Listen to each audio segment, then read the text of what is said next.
Okay,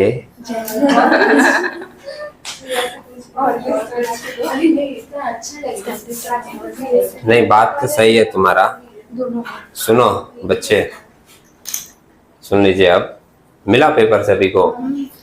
ये paper है श्री दिगंबर जैन विद्यालय, कॉस्टिंग एंड टैक्सेशन। देखिए आप लोग बहुत पढ़ाई कर चुके हो, तो पेपर कहीं का भी हो, किसी भी स्कूल का हो, क्वेश्चन पेपर में बहुत सारा आंसर ऐसा होगा जो कि आप लोग दे पाओगे। बात समझे? क्वेश्चन हम पढ़ेंगे, जो आंसर आप लोग दे पाएंगे आप लोग दीजिएगा, जिसमें कंफ्यूजन होगा या डाउट होगा या जो आप लोग नहीं दे पाओगे वो फिर हम क्या करेंगे, डिस्कस करेंगे। बात समझे? ओके, तो इसमें दो पार्ट में पेपर है, कॉस्टिंग 20 मार्क्स का अलग है और फिर टैक्सेशन 20 मार्क्स का अलग होगा। समझे? क्वेश्चन नंबर 1 मिला सभी को, first page. Choose the correct alternative. Question number 1 बोल रहा है amount of wages depends on which of the following. पहला ऑप्शन है क्वांटिटी ऑफ वर्क, दूसरा ऑप्शन है टाइम ऑफ वर्क, है ना? तो क्वांटिटी पे भी डिपेंड करता है और टाइम पे भी डिपेंड करता है, इसलिए सी ऑप्शन होगा, both A and B. Question number 2 है time lost for routine maintenance of a machinery in a factory is called normal idle time. Option C में दिया है नॉर्मल आइडल टाइम, है ना? बहुत बढ़िया। 3 नंबर क्वेश्चन है idle time can be controlled through straight method. सही है। हम लोग जो मॉडल पेपर वगैरह सॉल्व किए हैं उसी का रिजल्ट आ रहा है कि आंसर तुम लोग दे पा रहे हो। हाँ, लेकिन अभी तो शुरुआत है ये भी तो है। आगे देखो, question number 4 time allowed to do a job is 48 hours. The percentage of efficiency of the worker who has completed the job work out at 120%. Time taken to complete the job is 32 hours. 32 hours। कैसे निकाल दिए फट से? ये तो calculation वाला है ना, तुम लोग कैलकुलेशन करके निकालेंगे। 4 नंबर है ना, इसमें एफिशिएंसी दिया हुआ है 120%, है ना? और एफिशिएंसी निकालने का आपका फॉर्मूला क्या होता है? क्वेश्चन नंबर 4 है ना, यहां देखो, एफिशिएंसी निकालने का आपका तरीका क्या होता है? बोलो formula. Standard time bye actual time. हाँ, स्टैंडर्ड टाइम को हम लोग टाइम अलाउड भी बोलते हैं, बाय एक्चुअल टाइम इंटू 100, यही करते हैं ना? ये तो आपको दिया हुआ 120, टाइम अलाउड भी दिया है कितना? 48 बाई एक्चुअल टाइम इंटू 100। आपसे एक्चुअल टाइम ही पूछा है ना, तो क्रॉस मल्टीप्लाई होगा तो एक्चुअल टाइम उधर चला जाएगा। 48 बाई 120 इंटू 100 कितना होगा सॉल्व करके? एक जीरो काट दें, 12 का 4 से चला जाएगा, है ना? 10 इंटू 4 कितना आएगा? 40। इसका आंसर 40 आवर्स किस में दिया है? ऑप्शन ए में। जल्दीबाजी नहीं करोगे कभी भी, समझे? जैसे मान लो थ्योरी का है, तुम पढ़े हो, जिस क्वेश्चन को तुम सबसे ज्यादा टाइम्स रिपीट किए हो उसका आंसर तुम देखते ही दे दोगे। जैसे 1 2 3 तुम्हारे पास एक क्वेश्चन बहुत बार आया होगा, तो इसलिए क्या है, उसका लाइन पढ़ रहे हो और बिना ऑप्शन देखे भी डायरेक्ट तुम्हारा नजर वहीं चला जा रहा है जहां पर उसका करेक्ट ऑप्शन है। बात समझे? लेकिन कैलकुलेशन बेस्ड क्वेश्चन में जल्दीबाजी नहीं करोगे, 10 सेकंड समय लोगे, सोचोगे, फॉर्मूला पुट करोगे, कैलकुलेट करके तब दोगे। बात समझे? 5 नंबर अब पूछ रहा है standard time allowed for a job to a worker is 8 hours and he or she completes the job in 10 hours. The level of efficiency is 80%। 80% होगा। इसका फॉर्मूला यही है, efficiency equal to time allowed by actual time into 100। तो time allowed इसमें कितना दिया है?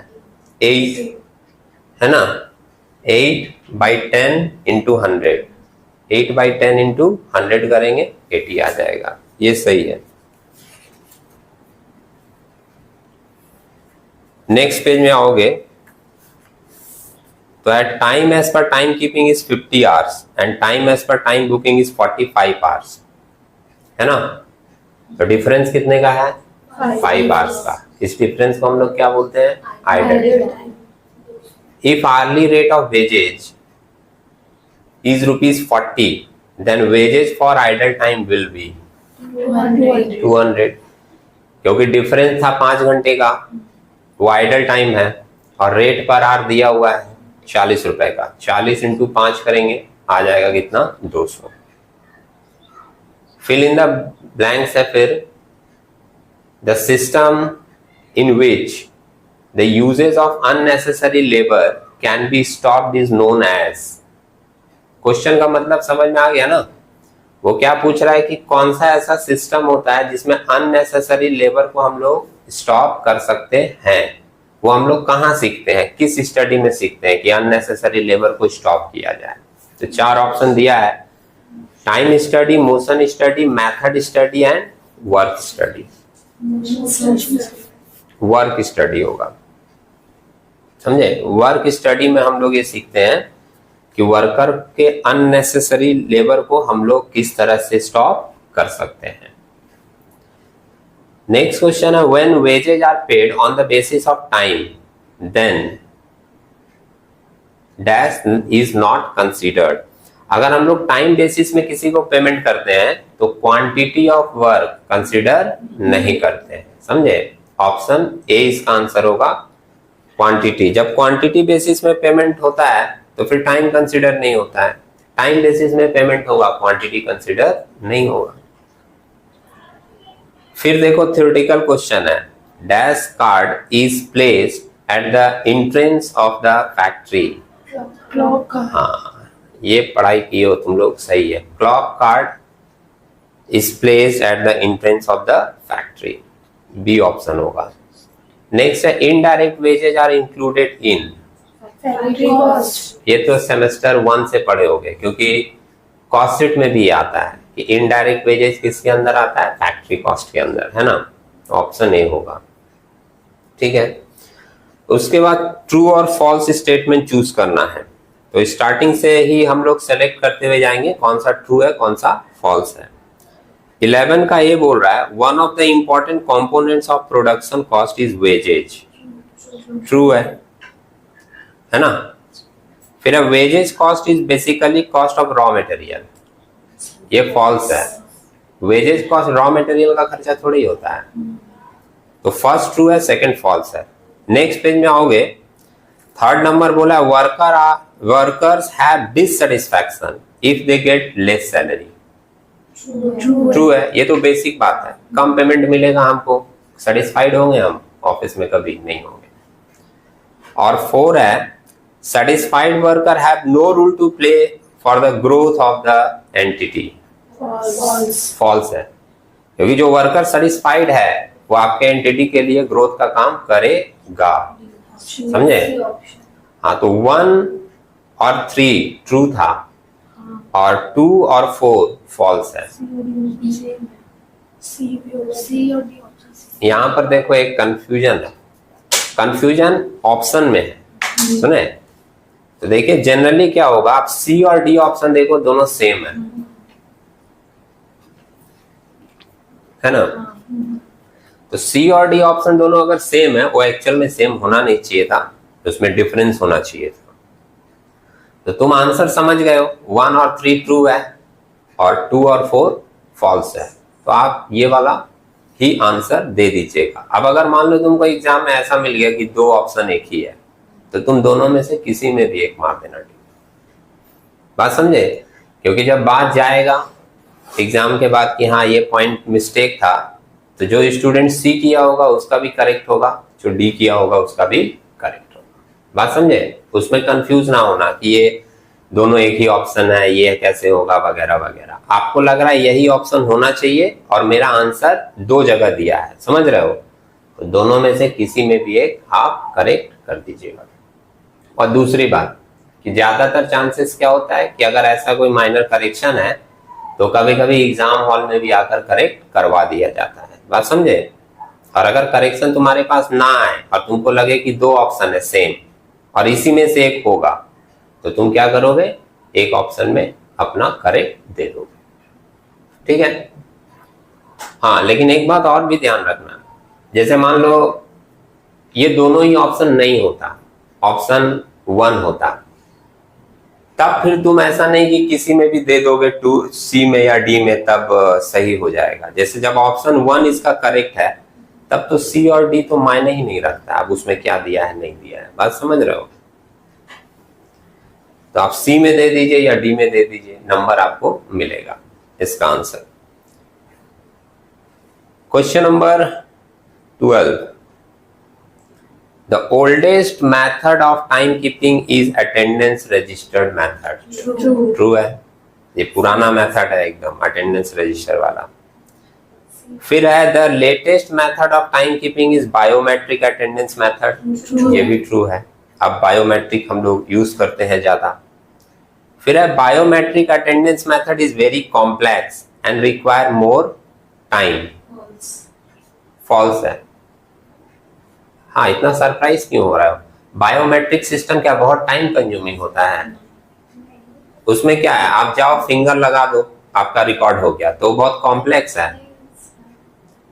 जैसे तुम क्यों इसमें सरप्राइज हो रहे हो? वो बोल रहा है बायोमेट्रिक सिस्टम बहुत कॉम्प्लेक्स होता है।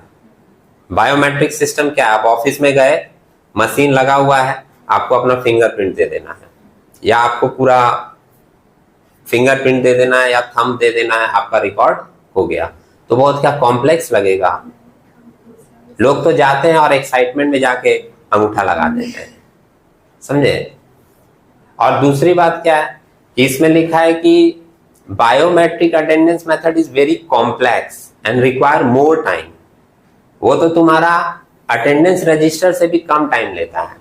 अटेंडेंस रजिस्टर में तो रजिस्टर खोलो, फिर पन्ने पलटो, फिर कभी क्या होगा पता है, महीना चल रहा है अगस्त का तो निकल जाएगा नवंबर, फिर पीछे आओ, फिर पीछे आने के चक्कर में मई आ जाएगा, फिर आगे जाओ, समझे? फिर पन्ने पलट पलट के फिर निकालो, फिर अपना नाम देखो, फिर वहां पर जाओ, फिर वहां पर साइन करो।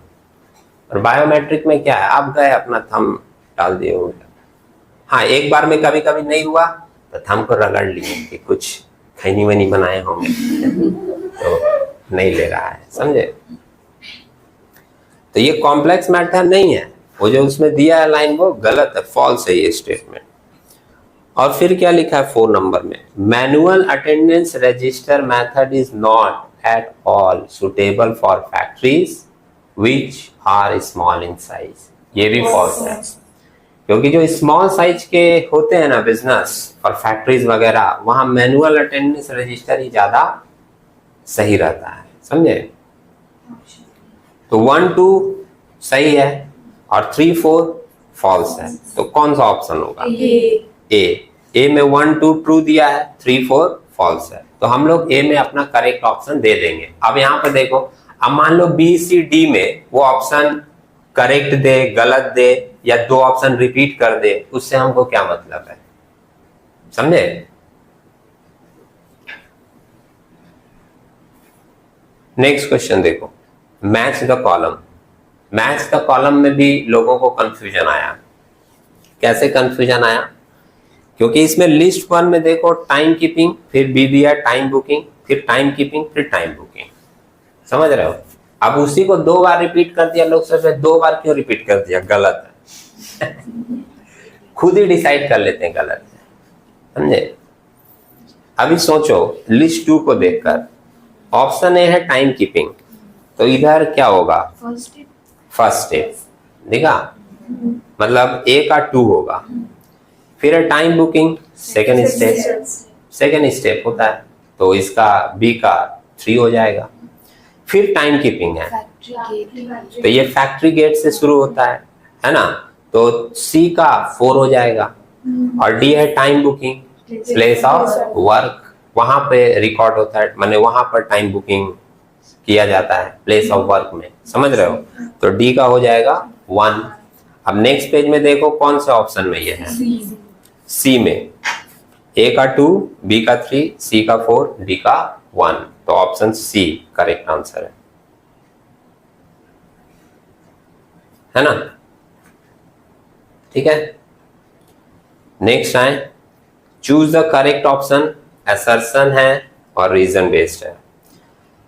ओके, असर्शन में क्या लिखा है? Time rate wages method is suitable where quality of output has greater role to play than quantity. हाँ, ट्रू है। टाइम रेट सिस्टम वहीं अप्लाई होता है जहां पर हम लोग क्वालिटी को ज्यादा प्रेफरेंस देते हैं। और रीजन में लिखा है time rate wages method can only be applicable where strict supervision is possible. ये भी सही है, समझे? टाइम रेट सिस्टम अगर तुम कहीं अप्लाई कर रहे हो किसी जगह पर या अपने बिजनेस में, तो तुमको सुपरवाइजर एक रखना पड़ेगा, सुपरविजन ठीक से करना पड़ेगा, नहीं तो तुम टाइम के हिसाब से पैसा दे रहे हो, लोग लापरवाही से भी काम कर सकते हैं। समझ रहे मेरी बात? तो दोनों ऑप्शन सही है, लेकिन जो असर्शन था उसका एक्सप्लेनेशन रीजन नहीं है। दोनों अलग अलग हिसाब से सही है, लेकिन असर्शन का करेक्ट एक्सप्लेनेशन नहीं है। तुम लोग बोलेंगे both statement are true but reason is not the correct explanation of assertion. Option B में लिखा हुआ है ये। उसके बाद देखिए एक एफ नंबर पॉइंट में लिखा है study the case given below and select the correct option. एक स्टडी बेस्ड क्वेश्चन है, आपको ध्यान से ये क्वेश्चन पढ़ना पड़ेगा और इस क्वेश्चन को पढ़कर इसमें जो इंफॉर्मेशन है उसको बेस बनाकर उसका कैलकुलेशन करके उसके नीचे जो क्वेश्चन दिए हुए हैं उसके आंसर आपको देने होंगे। पहले क्वेश्चन एक बार पढ़ के समझ लेते हैं। पढ़ोगे कोई? पढ़ो प्रिया। An employee working under a bonus scheme saves 10 hours in a job. For working the standard time is 60 hours. Hold करना, हर फुल स्टॉप के बाद होल्ड करके उसका मीनिंग समझते जाइएगा। क्या बोला है पहले लाइन में? एक वर्कर काम कर रहा है जो अपने काम में 10 घंटा बचाया, जबकि उसको स्टैंडर्ड टाइम कितना अलाउ किया गया था? 60 आवर्स। स्टैंडर्ड टाइम का मतलब होता है टाइम अलाउड, तो टाइम अलाउड है 60 घंटे का और 10 घंटा वो बचाया, तो वो कितने घंटे में काम किया होगा? 50 मतलब टाइम टेकन उसका कितना हो गया? 50 ठीक। If incentives bonus of 10% of the hourly rate is taken when standard time, namely 100% efficiency is achieved. Okay, hold करो यहाँ पर। ये क्या बोला है पता है? कि अगर वो पर्सन 100% अपना एफिशिएंसी अचीव कर लेगा तो उसको उसका जितना पेमेंट होगा उसका 10% बोनस मिलेगा। लाइन को फिर से देख लीजिए एक बार, दिखा? यही बोला है ना कि उसको 10% का बोनस मिलेगा अगर वो अपना 100% एफिशिएंसी को अचीव कर लेगा। फिर And a further incentives bonus of 1% on hourly rate for each 1% excess of that 100% efficiency statement. Okay, इस लाइन का मतलब क्या हुआ कि अगर वो 100% के ऊपर काम करेगा तो हर 1% बढ़ने पर उसको उसके पेमेंट का 1% एडिशनल बोनस मिलेगा। जैसे मान लो तुम सपोज करो 80% ही काम किए, तब तो तुमको सिर्फ नॉर्मल पेमेंट मिलेगा, कोई बोनस नहीं मिलेगा। लेकिन अगर तुम 100% काम किए तो तुमको नॉर्मल पेमेंट मिलेगा प्लस नॉर्मल पेमेंट का 10% बोनस भी मिलेगा 100% तक। लेकिन कोई पर्सन मान लो 100% को भी क्रॉस कर दिया, 110% काम कर दिया, 120% काम कर दिया, तो बोल रहा है कि 100% के ऊपर हर 1% पर उसको 1% एडिशनल बोनस मिलेगा। मतलब अगर कोई 105% काम कर दिया है तो कितना परसेंट एक्स्ट्रा हो रहा है? 5%, तो उसको 5% एडिशनल बोनस मिलेगा। कोई 110% काम किया तो उसको 100 के ऊपर एक्स्ट्रा कितना हो रहा है? 10%, उसको 10% का एडिशनल बोनस मिलेगा। समझे? फिर Assume that normal rate of payment is rupees 5 per hour. ठीक है, रेट ऑफ पेमेंट तो देना ही पड़ेगा। ये एफ है क्वेश्चन नंबर, ये एफ का कर रहे हैं हम लोग 15, है ना। टाइम टेकन कैसे निकलेगा, time allowed minus time save. Allowed था कितना 60 घंटा, सेव है कितना 10 घंटा। 15 नंबर क्वेश्चन पढ़ो, उसमें यही पूछा है, पढ़ो पढ़ो। Time taken by the worker is 50 hours. ये होगा, ठीक है। ओके नेक्स्ट में आओ, नेक्स्ट पेज में मिलेगा क्वेश्चन नंबर 16, पढ़ो। Efficiency of the worker will be. Efficiency कैसे निकालेंगे, 16 नंबर यहाँ देखो, एफिशिएंसी का फॉर्मूला ऊपर लिखे ही है ना। डायरेक्ट पुट कर दे, time allowed by actual time. Time allowed कितना दिया है 60 और एक्चुअल टाइम मतलब ये टाइम टेकन कितना होगा 50 इंटू 100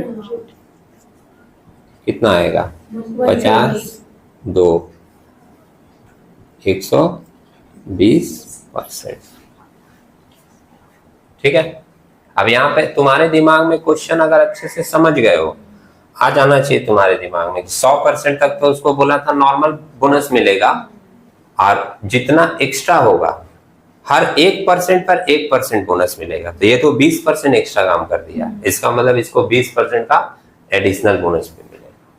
अगले क्वेश्चन में क्या पूछा है, Time wages of the worker will be, time wages 17 number में ना, टाइम वेजेज तो जितना घंटा काम किया था और जो रेट था, टाइम रेट सिस्टम में कैसे निकलता है टाइम वेजेज। टाइम वेजेज वो क्या पूछ रहा है, मतलब टाइम रेट सिस्टम से तुम उसका पेमेंट बताओ कितना मिलेगा।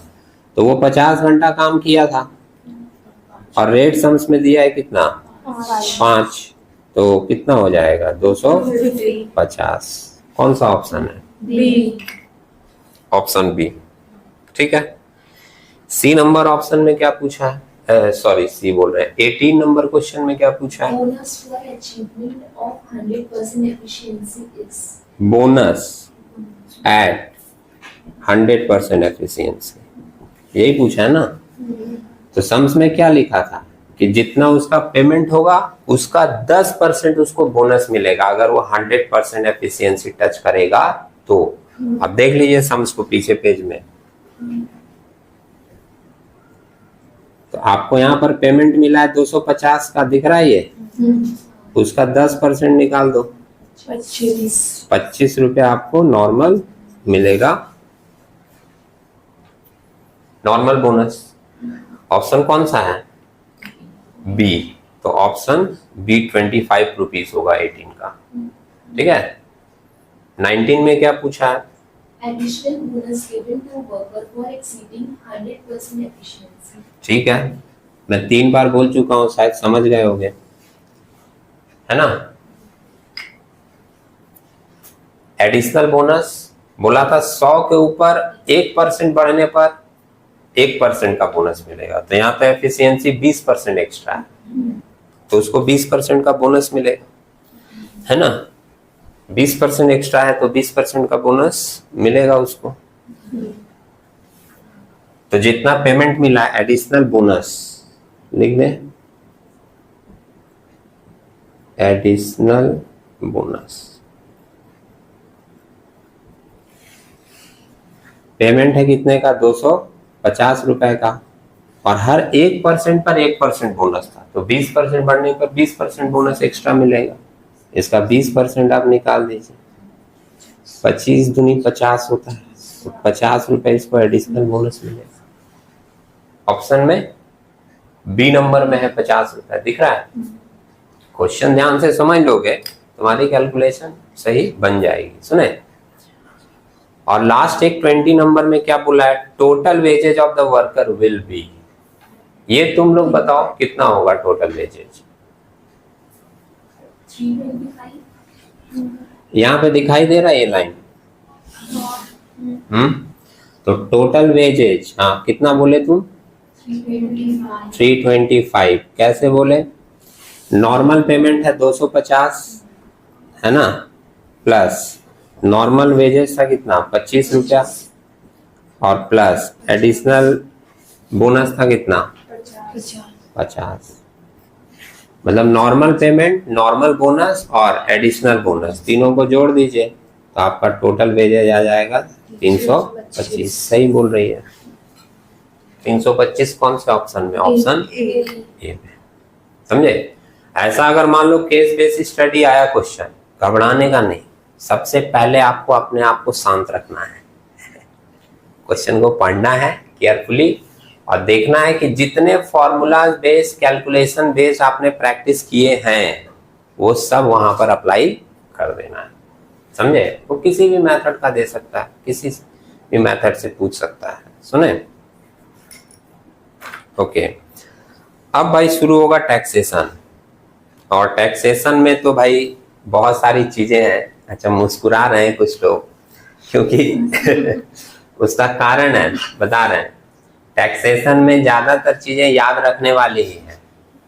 ऐसे टैक्स तुम देखो तो किसी किसी को इजी भी लगता है, क्योंकि तुमको अगर याद है मीनिंग वगैरह, सेक्शन वगैरह, तो तुम फटाफट दे सकते हो। और उसमें और एक चीज है, कैलकुलेशन भी फॉर्मूला बेस्ड भी कम करना पड़ेगा, क्योंकि जो अमाउंट देगा वो तो रूल बेस्ड देगा।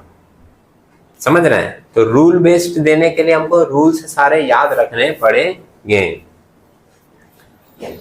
चलिए, पढ़ो, तुम ही पढ़ो। Number 1, Under which section of Income Tax Act transaction will not be considered as transfer of capital asset? ओ 47. सुनिए सुनिए, देखिए मैं क्या बोला कि जल्दीबाजी नहीं करना है। वहां पे वर्ड क्या लिखा है, वर्ड पे ध्यान दो। Under which section of the income tax act transaction will not be considered as capital asset? Section 47. Section 47, ये सही बोल। ये जैसे जो बोल रही थी 247 ना, ऐसा नहीं, वर्ड लाइन को ध्यान में रखना। अगर वो नॉट वर्ड यूज कर दिया है, तुम्हारा मीनिंग ही बदल गया ना। सेक्शन 47 करेक्ट आंसर है, डी नंबर ऑप्शन है। Next, Which of the following is treated as transfer of capital asset? All of them. Sale exchange relinquishment, है ना। सेल मतलब समझते ही है, एक्सचेंज मतलब भी समझते हैं, रिलिंग्विशमेंट भी हम लोग डिस्कस किए थे। इसका मतलब क्या होता है? प्रॉपर्टी छोड़ देना, दे देना किसी को ऐसे ही। तो ऑल ऑफ देम ही होगा इसका आंसर। नेक्स्ट आ जाओ, नेक्स्ट पेज में पढ़िए फटाफट। How much tax rate on short-term capital gain at present? हाँ, 20%. 20%। एट प्रेजेंट बोला है, आपको एकदम अपडेट देना पड़ेगा। सुने? अच्छा, एक बात यहाँ और बता दे रहे हैं, यहाँ पे कंफ्यूजन आ सकता है किसी को। सुनो, शॉर्ट टर्म कैपिटल गेन अभी एकदम एट प्रेजेंट 20% है। कुछ केसेस में 30% भी होता है, 30% स्लैब रेट भी अप्लाई होता है कुछ केसेस में। बात समझे? तो जैसे मान लो किसी के मन में ये डाउट आ जाए या कोई इस डिबेट में आ जाए कि क्यों 30% भी तो अप्लाई होता है, स्लैब रेट, ये सब, तो उस समय एक बात ध्यान में रखोगे, जब तुमको ऐसा लगे कि इसका 2 आंसर है, माने किसी भी क्वेश्चन का 2 आंसर है, ये भी हो सकता है, ये भी तो हो सकता है, तो तुमको ऐसा लगेगा कि हम जो देंगे वही सही होना चाहिए। तो जब इस तरह का कोई भी सिचुएशन आए ना, जहां पर 2 ऑप्शन लगे और लगे दोनों ही होता है, तो फिर सोचोगे इन जनरल क्या बोला जाएगा। सुने? जैसे 30% के केसेस हैं, इन जनरल नहीं है। अगर जब पूछा जाता है शॉर्ट टर्म में कितना अप्लाई होता है, तो इन जनरल बोला जाएगा, अभी एट प्रेजेंट 20% अप्लाई होता है। सुने? तो जब भी 2 ऑप्शन तुम्हारे पास आए, तो फिर ये देखना कि इन जनरल क्या हो सकता है, इन जनरल क्या बोला जाता है, ज्यादा यूज में क्या बोला जाता है, वही ऑप्शन दिया जाएगा। समझे? और कुछ स्पेसिफिक क्राइटेरिया बना देता कि स्लैब रेट ब्रैकेट में कुछ मेंशन करके कि स्लैब रेट किस में अप्लाई होता है शॉर्ट टर्म में, तब हम लोग फिर डालते हैं कि इसमें 30%। ठीक है, नेक्स्ट पढ़ो 4 number. As per the Income Tax Act 1961, which of the following is not treated as transfer? Gift. Gift को हम लोग ट्रांसफर ट्रीट नहीं करते हैं। ठीक है, तुम पढ़ो Prachi. Which section of Income Tax Act 1961 mentioned the basis of charge for capital gain? ये तो पता होना चाहिए सबको। Section 45, Section 1. ठीक है, कैपिटल गेन का पहला स्टार्ट ही होता है कैपिटल एसेट से और दूसरा पॉइंट स्टार्ट होता है बेसिस ऑफ चार्ज से, है ना। तो section 45 sub section 1 correct answer है। Prize money gross won from horse race rupees 50,000. Expenses incurred rupees 12,000. Taxable amount of winning from horse race will be 50,000. क्योंकि हॉर्स रेस एक casual income है और casual income का क्या नियम है कि उसमें से किसी भी तरह का कोई भी डिडक्शन मिलता नहीं है। तो 50,000 जो आप जीते हो वो ग्रॉस अमाउंट ही टैक्सेबल होगा, उसमें से कोई भी खर्च माइनस नहीं होगा। तो option B 50,000 is the correct answer. फिर If the amount of family pension is rupees 54,000, then the maximum deduction will be हाँ 15,000. Then the option B 15,000. 15,000. 15,000. Option D में क्या है? 18,000. ठीक है, एक बोल रहे हैं 15,000 कुछ बोल रहे हैं 18,000। तो सुनो इसका रूल क्या है, 1/3 ऑफ पेंशन और rupees 15,000 which ever is lower is exempted, यही नियम है ना। तो 54,000 का 1/3 निकालो, 18,000 आएगा और 15,000, दोनों में से कितने का छूट मिलेगा? 15,000 का। तो आंसर तो 15,000 ही होना चाहिए ना।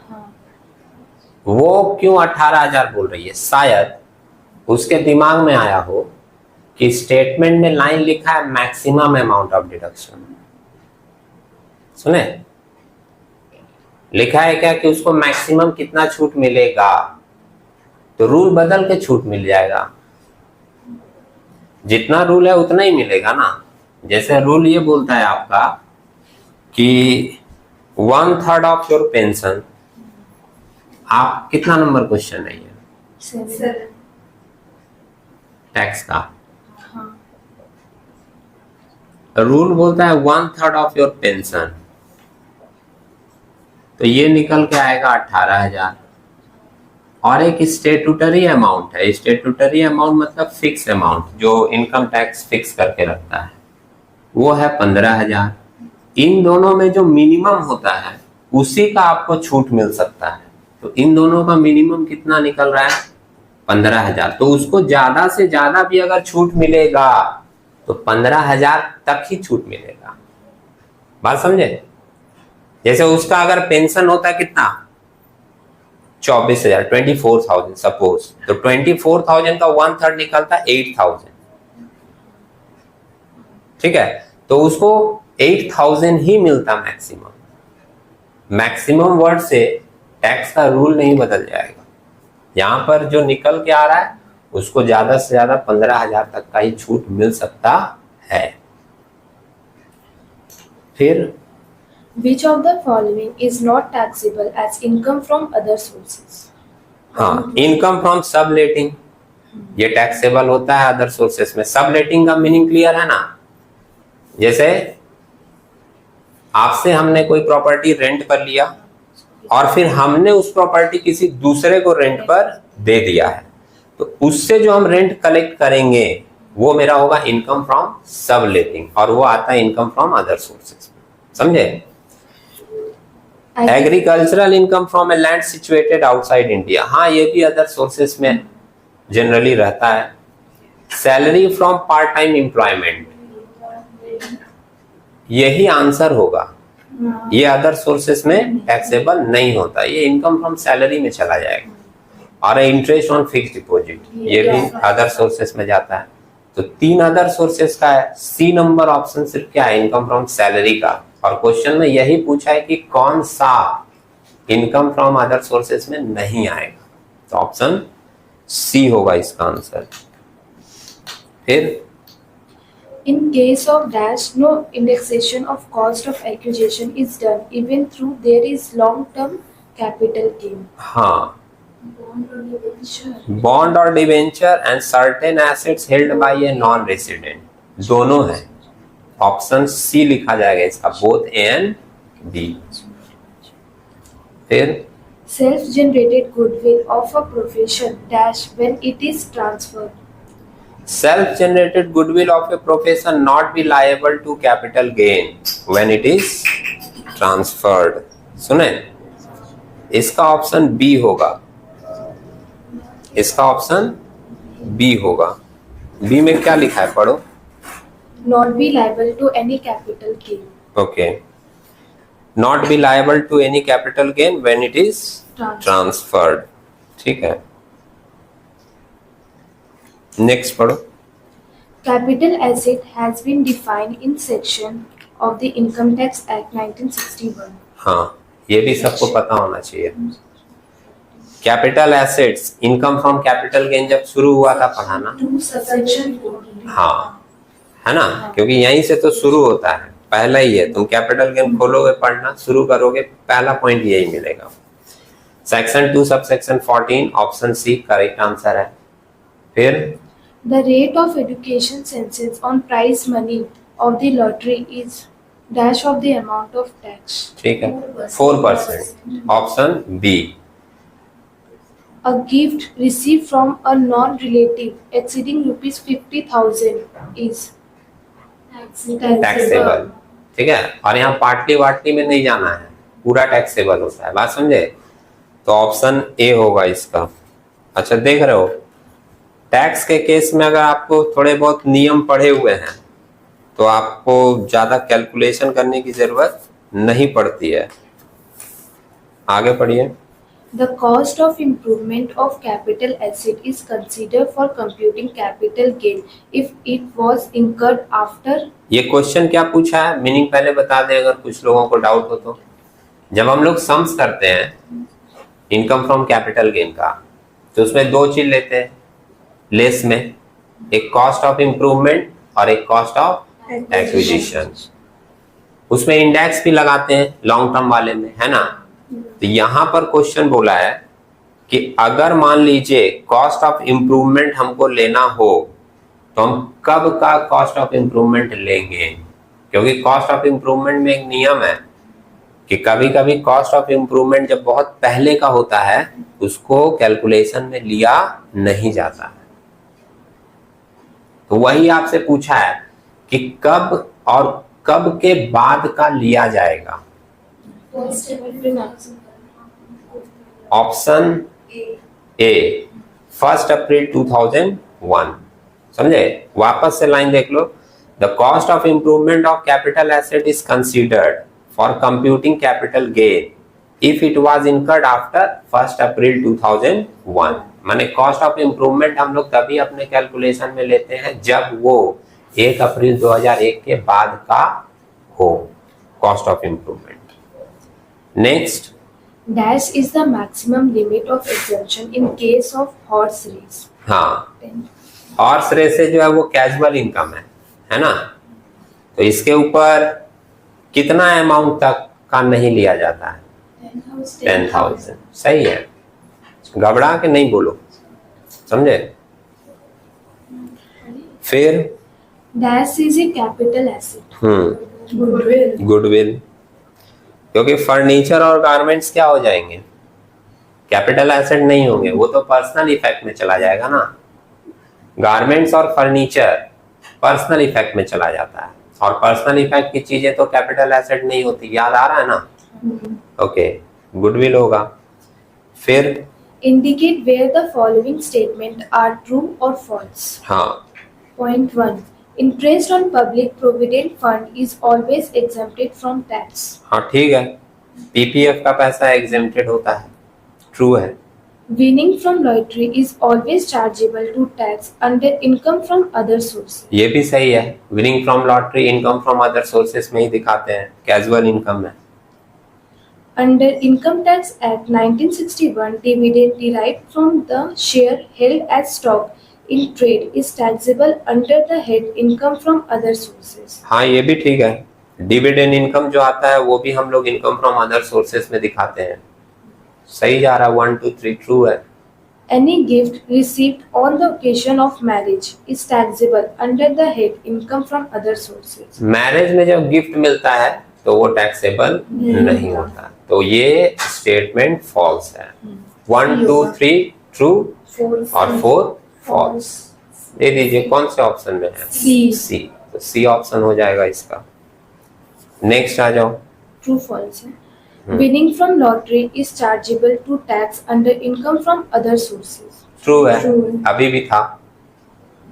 Interest on government security is chargeable under income from other sources. ये भी सही है, ट्रू होगा। Net amount of winning from race horse is chargeable to tax under income from other sources. क्या होगा? False. Net amount of winning from अगर तुम false बोलोगे, देखो विनिंग फ्रॉम क्या बोला? विनिंग फ्रॉम हॉर्स रेस, तो ये तो इनकम फ्रॉम अदर सोर्सेस में जाता है। लेकिन लैंग्वेज को केयरफुली देखोगे तो क्या लिखा है? नेट अमाउंट दिखा, जबकि अदर सोर्सेस में ये दिखाया जाता है बट इसका ग्रॉस अमाउंट दिखाया जाता है। याद है ना कि जब नेट दिया रहता है तो हम लोग ग्रॉस में कन्वर्ट करके देते हैं, होता है ना। तो ये बात ध्यान में रखिएगा कि ये नेट अमाउंट नहीं जाएगा। ऑप्शन 3 जो है वो फॉल्स है। फिर 4. Capital gain income chargeable to tax under income from other sources. ये भी फॉल्स है क्योंकि वो तो कैपिटल गेन है, कैपिटल गेन में ही जाएगा। तो 1 2 ट्रू, 3 4 फॉल्स। किसमें है? डी ऑप्शन होगा। ठीक है। Match the column. Column A. Interest on government security is. Interest on government securities, हाँ, section 56 sub section 2 clause A Clause sub clause D, ये ऑप्शन ही होगा। win. ये तो आपको देखिए सेक्शन वगैरह याद करने की चीज है। जो जितना पढ़ा होगा, जो जितना रिवाइज किया होगा, उसके दिमाग में आ जाएगा कि कौन सा सेक्शन किससे रिलेटेड होता है, समझे। फिर Winning from cross-word puzzles are. Winning from crossword puzzles fully taxable. किसके साथ हो रहा है? ऑप्शन डी के साथ। TDS on lottery income is deducted at. सबको पता है 30%। Option A. A. Income from horse racing is taxable under 10,000. एक ही ऑप्शन बचा है, ₹10,000 थ्रेशोल्ड। और एक बात है, एक ही ऑप्शन बचा इसीलिए नहीं डाल दिए, ये भी कॉमन लाइन है, आपको याद रखना चाहिए। जो अभी हम लोग एक पढ़कर आए थे, बता दे रहे हैं आपको, क्वेश्चन नंबर 15 में देखना।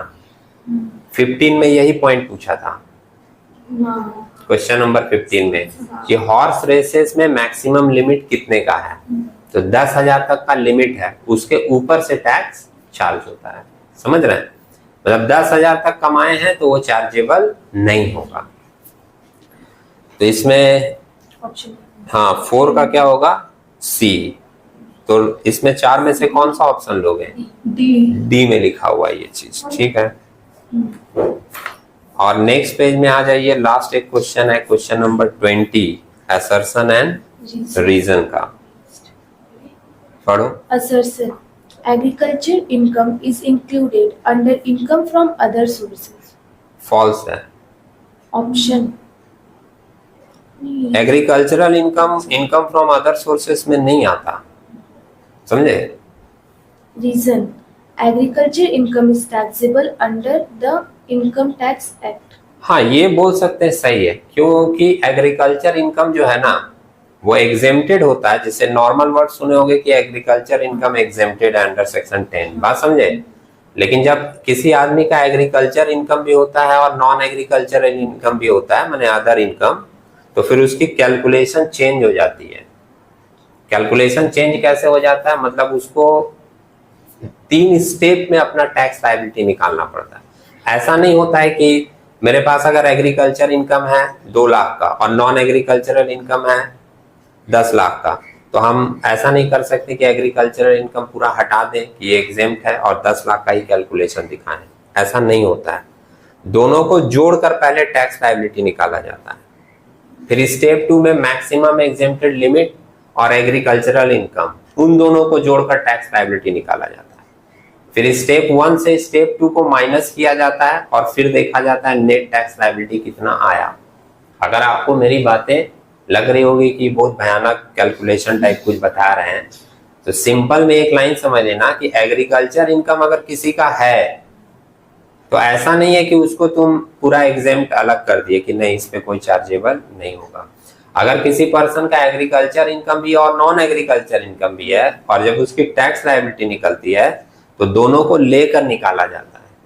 बात समझे? उसके कुछ स्टेप्स हैं जिसके हिसाब से वो एग्जेम्पशन में जाता है, लेकिन आपको प्रोसेस फॉलो करना पड़ेगा। इसलिए हम लोग उसको डायरेक्टली नहीं बोल सकते कि वो टैक्सेबल नहीं होता। बात समझे? वो टैक्सेबिलिटी में आता है, तो ये बोल सकते हैं कि हाँ ये ट्रू होगा, लेकिन दोनों एक दूसरे से कनेक्टेड नहीं है, दोनों एकदम अलग अलग स्टेटमेंट है। तो इसका असर्शन भी सही है, नहीं असर्शन फॉल्स है और रीजन सही है। तो कौन से ऑप्शन में दिख रहा है ये?